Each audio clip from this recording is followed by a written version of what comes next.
aratatana. Yego. Ariko naya nayo nyuma yo Yesu avuze ati kumubona i Yerusalemu muri kwanyereka urusengero rwiza, nta buye rizasigara rigeretse kurindi. Hari ikintu yari avuze mu isi y'ubuhanuzi gikomeye, sibyo?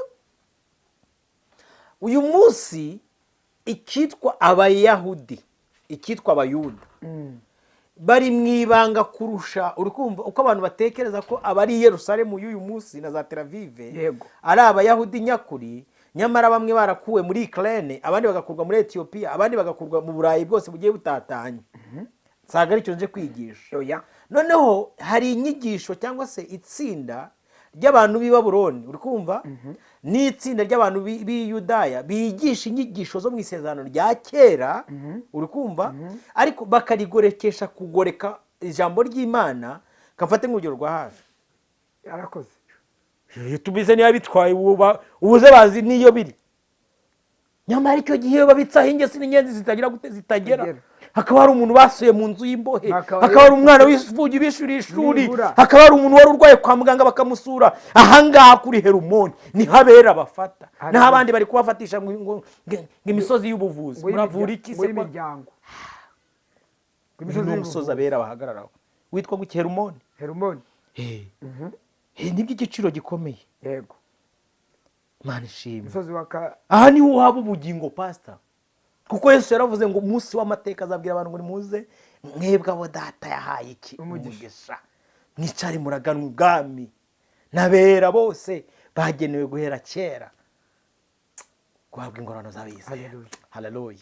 Yesu ashimwe. Amen. Yazamukiyeho aravuga ngo kumubonye ngiye niko nzagaruka. Bagabo b'i Yerusalemu ukumva kuwemo niko nzagaruka. Ngibi byiringiro by'itorero, ngaha ni itorero rifata.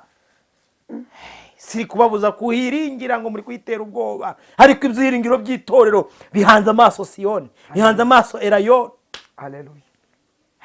Kambongeze ku musozi wa Munani witwa Siyoni. Bibiliya ivuga neza nk'uko Yerusalemu igoswe n'indi misozi, niko Uwiteka agose abantu. Amen.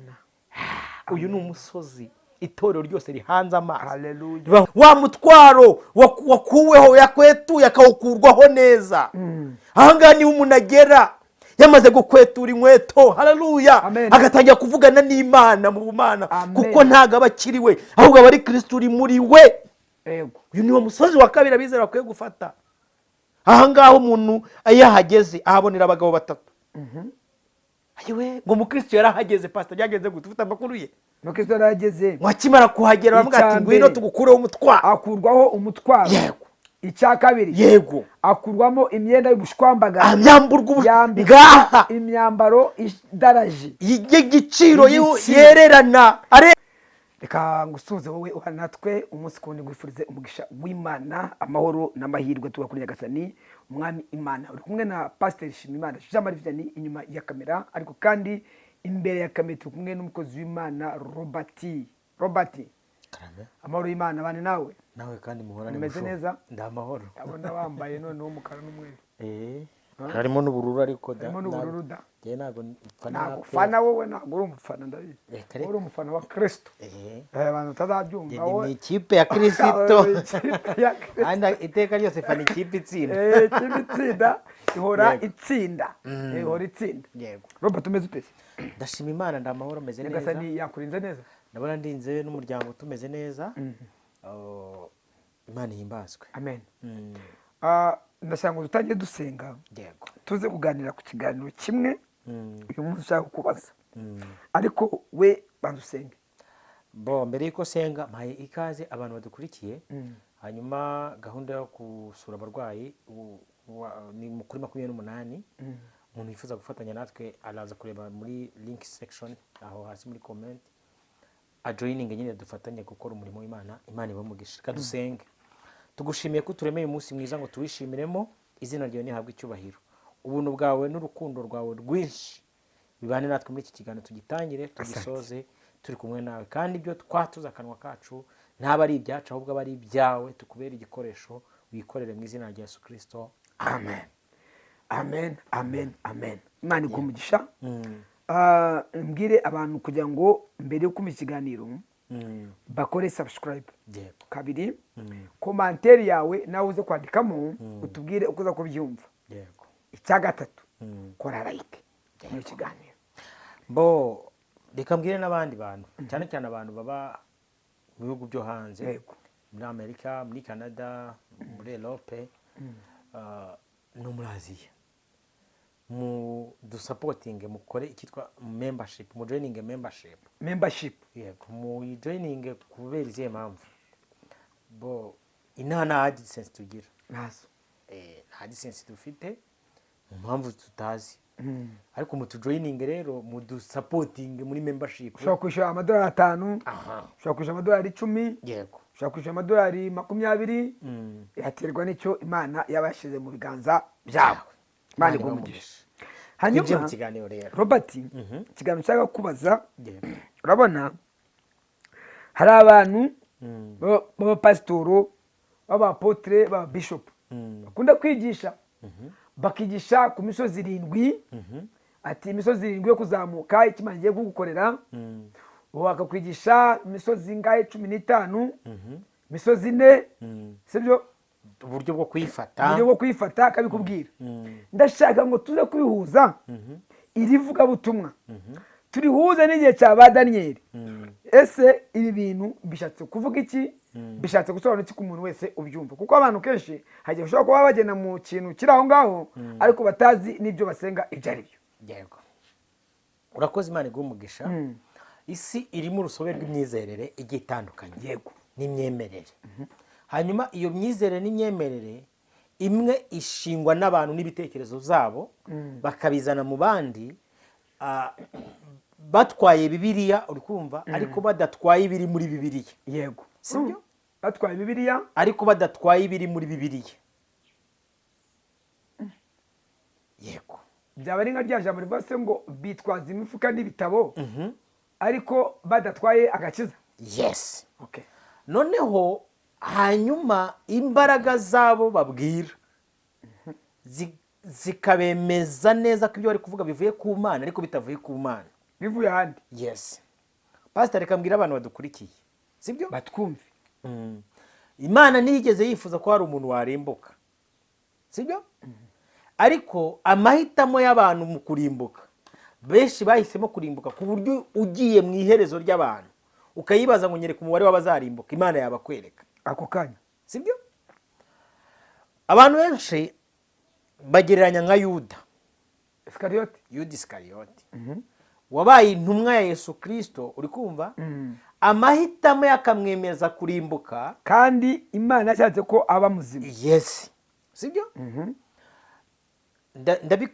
Ndabisobanura kuki. Yego. Uyu munsi dufite inyigisho z'ubuyobe zigisha abantu ko bakwiye gufata imisozi, wenda n'urugero 7. Imisozi 7, imisozi 8. Izo nyigisho zikaba ari inyigisho ziva mu muryango w'abakabale, sibyo? Cyangwa se itsinda ry'abigize abayahudi, kamweshi iryo jambo. Ndabakira.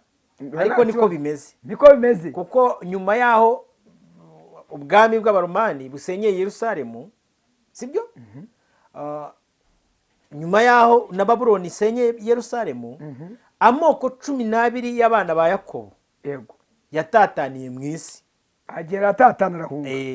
Kugera ku rwego no kugaruka Yerusalemu hasigaye abayuda, uri kumva, n'ababenyamini. Abandi 12 yose 10 aratatana. Yego. Ariko nayo nyuma Yesu avuze ati kumubona Yerusalemu muri kwanyereka urusengero rwiza, nta buye rizasigara rigeretse kurindi. Hari ikintu yari avuze mu isi y'ubuhanuzi gikomeye, sibyo? Uyu munsi ikitwa abayahudi, ikitwa abayuda, bari mwibanga kurusha, uri kumva, uko abantu batekereza ko abari Yerusalemu y'uyu munsi na za Tel Aviv ari abayahudi nyakuri, nyamara bamwe barakuwe muri Ukraine, abandi bagakurwa muri Ethiopia, abandi bagakurwa mu Burayi bwose bugiye butatanye. Saga ari cyo nje kwigisha. Noneho hari inyigisho cyangwa se itsinda ry'abantu b'i Babuloni, uri kumva, ni itsinda ry'abantu b'i Yudaya bigisha inyigisho zo mu isezerano rya kera, uri kumva, ariko bakarigorekesha kugoreka ijambo ry'Imana. Kamfate nk'urugero rwa hafi.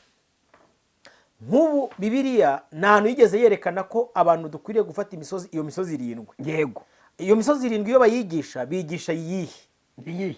harimo abigisha ngo ni umusozi wa religiyo, sibyo? umusozi w'umuryango, sibyo? umusozi w'itangazamakuru, umusozi wa politiki. noneho bakigisha abantu mu marangamutima ngo wo kujya kuyifata ngo akaba aribo bayishumbye bari hejuru yayo. uri kumva? ejo bundi nibwo nicaye nagiye ahantu Imana yagura ihishurirwa ryanjye, nifuza gukora iki kiganiro mbwira abantu b'abakristo ko tudasabwa gufata iyi misozi ngo tujye kuyiyobora ari twe tuyihagararaho, ahubwo hari indi misozi Bibiliya ivuga abizera bakwiye guhagararaho. iyo misozi ni Imana ituraho, ntabwo Imana itura, uri kumva, mu kuba Robert ari uyoboye umuryango. donc inkuru zijyanye n'umuryango ari njye uziyoboye, kuko umushinga w'umuryango si uwa Robert. umushinga w'umuryango ni igitekerezo cy'Imana, ahubwo hari ahantu Imana isaba umuntu kuza guhurira nayo kugira ngo bagirane ubusabane bwuzuye. sinzi niba uri kunyumva neza. naricaye nsanga ndavuga ariko aba bantu bigishijwe iyi misozi 7, ntihaba hari indi misozi Bibiliya ivuga twari dukwiriye kuba tujya gufata twicayeho kuri iyo misozi tugahura n'Imana tukumva icyo Imana ivuga. apana kujya gufata imisozi y'itangazamakuru kugera ku rwego twigishwa n'ubwenge bw'abakarudaya, kugera ku rwego utafata itangazamakuru ngo utagiye kubonana na cya gikecuru nabonye cyo muri Amerika n'ahandi, kugera ku rwego utafatiye imisozi niba ari ya siporo, utagiye kuraguza, utakina umupira udafite muganga. ubu dufite abana kugira ngo ube misi ari uko wemera bakagusambanya. ntabwo Imana iduhamagara gufata iyo misozi pasta ngo utakira udafashe ngo umusozi yego ngo ubitekerezo. yes ngo nitudafata umusozi w'iyobokamana ngo ari twe tuba dufite. ari umupasiteri ejo nabonye aranyumye, umupasiteri ugira gutya ngo akazana umupira mu rusengero acenga umuntu agenda adandabira na baro azanye mu rusengero akagwama ngo ngwino ukore, wajya gukoraho umva ko noneho basiga amavuta wowe wararenze pastor ngo niba yitwa Kakande niba arinde. uri kumva?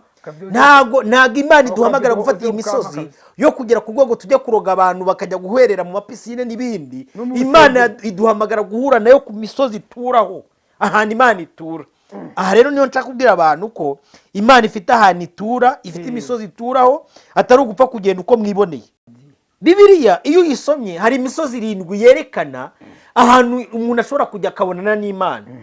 umugabo witwa Mose ari kwa sebuka Yetiro, yego, amuragiriye inama, sibyo? ngo yararagiye inama agiye kubonabona igihuru cyaka ku musozi witwa Horebu, sibyo? yego. ngo arangije yigira imbere akihagera ngo asanga uwo muriro ntabwo uri kwaka gusa, harimo imbaraga yatumye waka, ariyo mbaraga y'Imana. Imana yavuga ati Mose hagarara, stop, hagarara, mbere y'uko ugera kuri uyu musozi, mbere y'uko ufata uyu musozi manza ukwetura inkweto. Mose yari yararenze imbibi zo kuba kwa Farawo, yabaye ibwami, naho yarageze kwa Yetiro, ngo yari yaragabanya amashyo n'iki byose nta kibazo afite. ariko Imana yavuga ati Mose stop, hano hari umusozi nta muntu ujya ukandagiraho adakwetuye iki inkweto. umusozi wa mbere abizera bakwiye gufata ni umusozi wo gukwetura inkweto, arizo kureka ibyaha, haleluya, kwihana ibyaha. nguyu umusozi wa mbere abizera bafata. naho abantu bari guhamagara gufata ngo imisozi y'imiryango, ngo imisozi ngo yitangazamakuru, mbabwire ko iyi misozi nubwo muzayifata isi nubwo ibashuka ngo iraryoshye, ntabwo iryoshye. nguyu umusozi ahantu Imana itura. nimwimuke mufate umusozi witwa Horebu, umusozi w'ibitekerezo. mureke gufata imisozi y'ibitekerezo. muratekereza abandese ko buri muntu wese ashima ubwenge bwe, siko abanyarwanda bacu se bakera bavuze. njye mwumviye imigani avuga ngo utazi ubwenge ashima ubwe. Yesu ashimwe. nubwo Mose yari yarabonye amatungo n'ibindi byose yarabaye n'ibwami, ageze ku musozi witwa Horebu, Imana iramubwira ati kwetura inkweto mbone kuvugana nawe. ngaha ahantu Imana ivugira. ntabwo Imana ijya ivugana n'abantu batihannye, batininiye ngo bareke gukora ibyangwa n'amaso y'Uwiteka. wowe urahamagara umuntu ngwino ufate umusozi w'itangazamakuru, ubwo ni umujura ari kwiba abantu, ari guhemukira abantu, ari kubagambana, uramufatisha umusozi. nguyu umusozi abizera wa mbere bakwiye kwicaraho ni umusozi witwa Horebu. yes. umusozi w'aho Imana itura, ahantu umuntu akwetura inkweto, Imana ikavugana nawe iby'uyu munsi n'ibizaza. ntabwo imana ijya ivugana n'abantu bafite imitima yanduye. Imana ivugana n'abantu bafite imitima itanduye, imitima yishimye. Yesu ashimwe. Amen. Ndashaka kuvuga ku ndi musozi wa kabiri, umusozi witwa Gorogota. Aha niho abakristo bakurira n'Imana. Ahangaha hajyanwaga ibivume, niko Bibiliya ivuga. Ariko umunsi umwami Yesu yahageze, ahakandagiye ngo amateka arahinduka. Nguyu umusozi umuntu uwukandagiyeho uyu munsi uwo bita Gorogota, amateka ahinduka pastor, akamenya ko yatsindishirijwe. Aha niho rero abantu birwa babaza ngo ikimenyetso cy'inyamaswa. Reka mbabwire ko ahangaha hari umuntu yambarira ikimenyetso cy'umwuka wera. Haleluya. Ahangaha niho umuntu abonera ikimenyetso, niho abonera agatanga ka mbere. Ahangaha niho umuntu agera wa mutwaro wakuweho, yakwetuye akawukurwaho neza. Ahangaha niho umuntu agera yamaze gukwetura inkweto. Haleluya. Agatangira kuvugana n'Imana mu bumana, kuko ntago abakiriwe ahubwo abari Kristo uri muri we. Uyu niwo musozi wa kabiri abizera bakwiye gufata. Ahangaha umuntu ayahageze ahabonera abagabo batatu. Ayiwe ngo mukristo yarahageze pastor, byageze gute? Ufite amakuru ye? Mukristo yarahageze, mwakimara kuhagera baravuga ati ngwino tugukureho umutwaro. Akurwaho umutwaro. Yego. Icya kabiri, yego, akurwamo imyenda y'ubushwambaga, amyamburwa imyambaro idaraje y'igiciro yererana, arerera kiranuka. Icya kane, icya gatatu, yego, yaherewe umuzingo w'igitabo. Icya kane, yaherewe urufunguzo arwo rwitwa amasezerano. Yesu ashimwe. Ngaha hana abizera bafata. Iyi niyo misozi abizera bafata. Niba kababeshye ibi ngibi byinda bizashirana no kwifuza kwayo. Yesu ashimwe. Amen. Badata mfite soko ku Mana yanjye yaratabarutse, yakundaga ubutunzi n'ikijyanye nacyo. Bamwitaga Bitarako. Shari n'umukire pe, Gicumbi yose iramuzi, abantu bo mu rukomo muramuzi. Ariko bura Roba, wenda ukiye buryo uvuga, nekeza ko abantu bashaka kuba bibeshya umugisha bakawitiranya n'agakiza. Siko biri? Ubundi agakiza kakwiye kuba ari muri ibi ngibi. None umugisha ni blessing, kandi blessing ibonekera ku bantu ari bo bose, waba usenga waba udasenga. Yego. Urabibona? Ngiye kuvuga undi musozi wa gatatu abantu bakwiye gufata. Hari umusozi witwa Moriya. Ahangaha Moriya, Bibiliya iyo ihageze yerekana umuntu ukuntu agera ku rwego ata ibyo by'agaciro, akakira iby'agaciro bivuye ku Mana atateganije, ahubwo ari Imana yabiteguye. Yerekana Imana ijyana na Aburahamu kumubwira ngo najye gutamba umwana we Isaka, imukorera igipimo, iramusuzuma ngo irebe icyo bita kunyurwa muri we. Iravuga ati mpereza uyu mwana wawe. Ahangaha niho Imana ibarasinga umuntu. Nguyu umusozi Imana ikoraho barasinga. Haleluya. Ijambo ry'Imana ahangaha ni Imana yishura umwana wayo w'intama w'Imana. Haleluya. Yesu ashimwe. Haleluya. Kuri uyu musozi witwa Moriya niho Imana yishurira umwana wayo w'intama uri usobetse mu gihuru mutazi. Abantu benshi ntago bayishura umwana w'intama pastor, bikoreye imirimo n'ibitambo byabo, nibyo bagiye kwereka Uwiteka. Uziko naratangaye, dufite abakristo pastor, uri kumva, banze igitambo cy'umwana w'intama w'Imana. Imirimo yabo bayikoreye batya, bazi ko ari izabageza mu ijuru. Ariko ijambo ry'Imana ryaranyeretse, rinyereka ko imirimo ari umuherekeza. Ubwo bari nka wa muntu ngo agiye mu modoka, hanyuma ukagenda yikoreye umutwaro, ngo ari korohereza imodoka, ngo kwatuye imodoka y'abandi. Ibyo biranoroshye. Abantu bose bazi kwereka Imana ibyo bakoze. Naratangaye iwacu ku rusengero, umugabo umwe w'umukire, nimvuga iwacu ku rusengero siko nasengeye heshi umuhima. Natangaye iwacu ku rusengero, umugabo umwe w'umudokiteri yaricaye afata umwana w'umukobwa warimbaga muri korari we. Haravuga ati uyu mukobwa ndamugira umugore wa kabiri. Sibyo? Kubera ko nari bo bubaka urusengero, ari gukora byose, baravuga ati nta kibazo mutwara, nta kibazo ijyanire. Ndavuga ni ijambo ry'Imana siko rivuga. Hagati urahagarara, ndahagarara, ijambo ry'Imana suko rivuga. Ndavuga ngo wapi? Hagati ako ka Robert kari kuvuga ubundi gatanga iki hano? Namunagani. Aho ubundi gashinzwe ko bita bati turandaguhagaritse. Abaramuhagaritse. Pastor. Nanjye magara mu cyuho cy'Uwiteka bati nta mupagani uhagarika umukristo.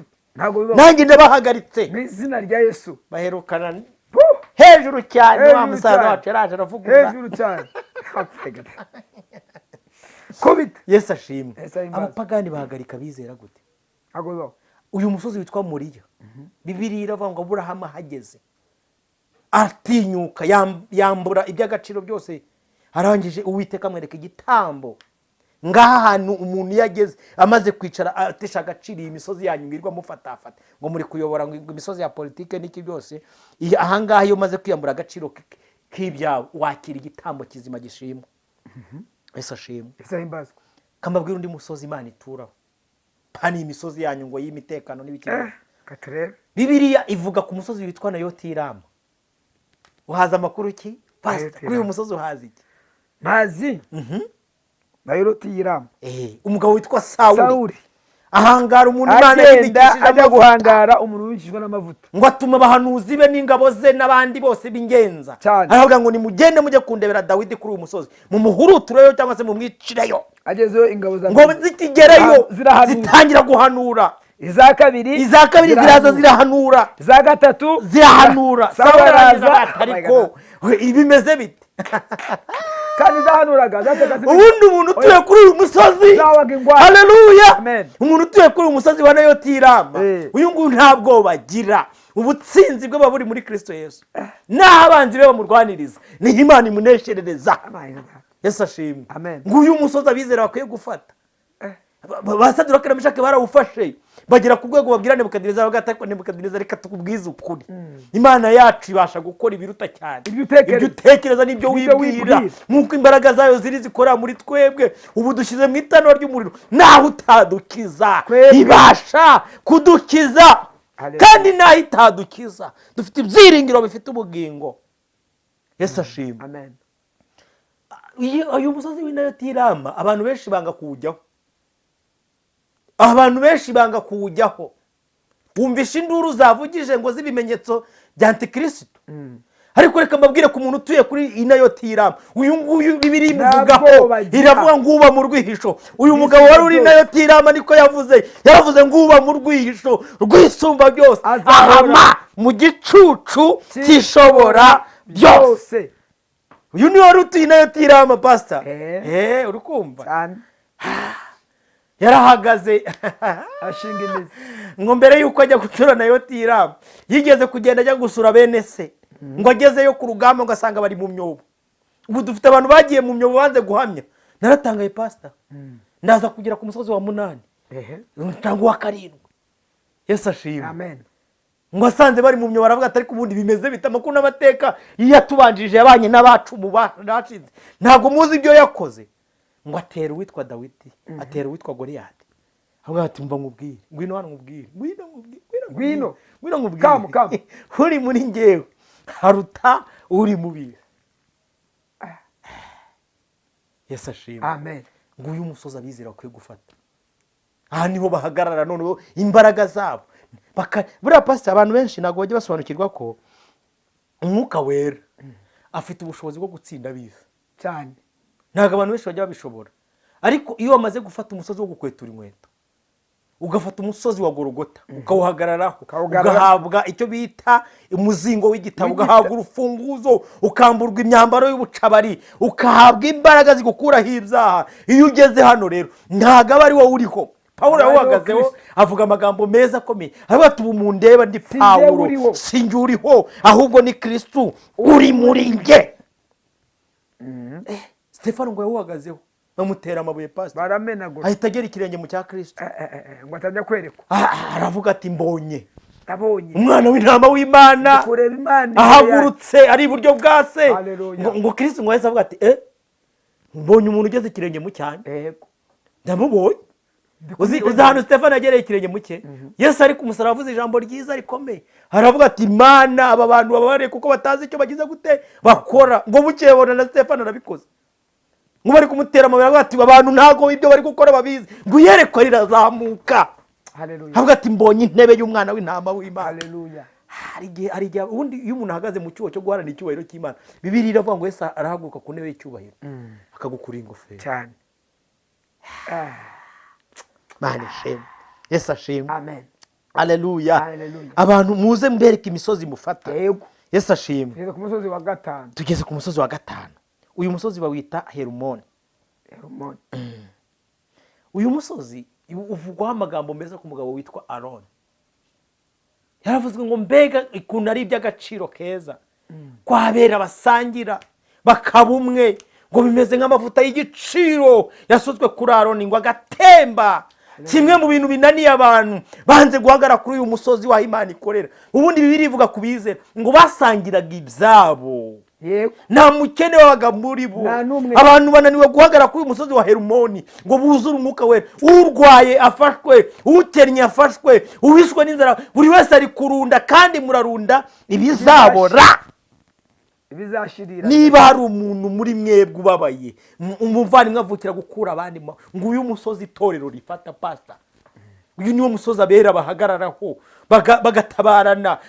Ariko uyu munsi abantu ngo jya muri korari babwiye ngo nimuze tujye gufasha abarwayi kwa muganga, muze dusura abantu b'inzu y'imbohe. Perezida akubwira ati reka tudasohoye amashusho nka Shalom ya Nyarugenge, ibyo ntabwo tubyemera. Hari abo nzi bafashe miliyoni 2.5 bagenda bazinaga muri studio. Indirimbo zabo nta n'uwazikina, na YouTube yanjye zari ziriho barayisibye. Yarakoze YouTube ze niyo bitwaye ubuze bazi niyo biri.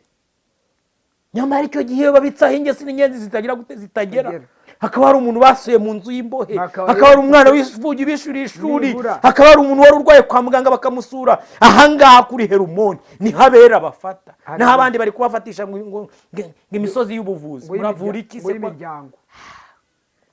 Imisozi y'umusozi abera bahagararaho witwa guki Herimoni. Nibyo igiciro gikomeye. Yego, Imana ishimwe. Imisozi aha niho waba ubugingo pastor, kuko Yesu yaravuze ngo umunsi w'amateka azabwira abantu ngo nimuze mwebwe abo data yahaye iki umugisha, mwicare muraganwa ubwami. N'abera bose bagenewe guhera kera guhabwa ingororano z'abizera. Haleluya. Yesu ashimwe. Amen. Hari umusozi wa 6 Yesu ubwe yigeze kuzamukanaho n'abigishwa. Tabora. Bitwa Tabora. Avuga ati muzamuke muze tugende. Tugende, ngo baragenda ari kumwe n'inshuti ze 3.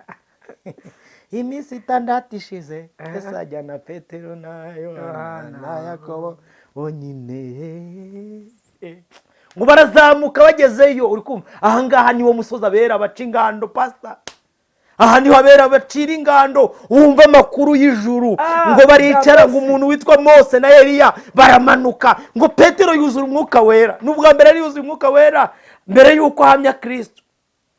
Yesu ashimwe. Amen. Haravuga ati ariko mwaretse tukicira ingando hano, twigumire hano kuri uyu musozi. Aha niho abera bafatasha. Iyo bahafashe uwacu yaranditse ngo kure y'induru, kure y'ahantu abantu barasanira, aha niho bavomera amazi. Pastor ahangaha niho abera bafata, hahandi bazamuka bwate kumureka duca ingano mu bihe byiza byo gusenga. Reka baha amakuru ahagije ngo uyu musozi itorero rikwiye gufata rigahagararaho, bakumva amakuru y'umurwa muri Nyarangiza. Nkunda kumva ayo makuru. Ahangaha kuri uyu musozi witwa Tabora niho itorero rifata. Ntabwo itorero rijya gufata imikino n'imyidagaduro. Murifatamo iki kwibamo birangaza? Nimuyifata muzahura na za betting, nimuyifata mujye mu Bwongereza mureba bayifashe bambaye amubandi z'abatinganyi. Imisozi abera bafata ni iyi ngiyi. Aha ni itorero riba. Uwo musozi abera bagubwa neza. Abicaka bati mureke duca ingando bya bihe byiza byo gusenga. Uyu musozi ubundi niho abera bicaragaho bagatarama bagasabana. Muririmbye ejo yaririmbye indirimbo irafasha pastor. Aravuga ngo ubusinyisura ubutayu, ngo intera ni ndende, ngo amatage yarafashe. Pastor amatage yaradufashe, amatage yafasha abera bose. Uri kumva ngo ubuzima bw'isi ya none buyobowe n'imiya. Imiya ziyoboye isi. Ariko ngo nubwo ba nyiricumbi banseka ngo yaradutaye. Iyo ndirimbo ndayikunda. Yego. Haleluya. Haleluya. Imana ishimwe. Imana ishimwe. Ngo uyu musozi abera bafata mwere gufatishwa ibicupuri. Aha niho abera batarama bakaganira, bakumva amakuru y'Isiyoni, bakumva amakuru y'umurwa, bakumva information z'ijuru. Urafata umusozi w'umuryango urakumarira iki? Ko yananiranye imiryango, yananiranye abagore n'abagabo bari kurongorana mu bibuno.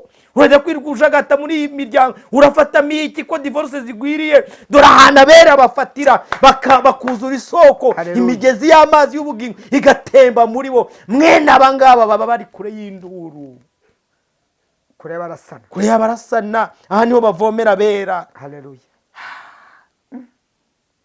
Yesu ashimwe. Amen. Yesu ashimwe. Amen. Mana ishimwe. Umusozi numva nshaka kuvuga ku musozi wa karindwi witwa Elayono.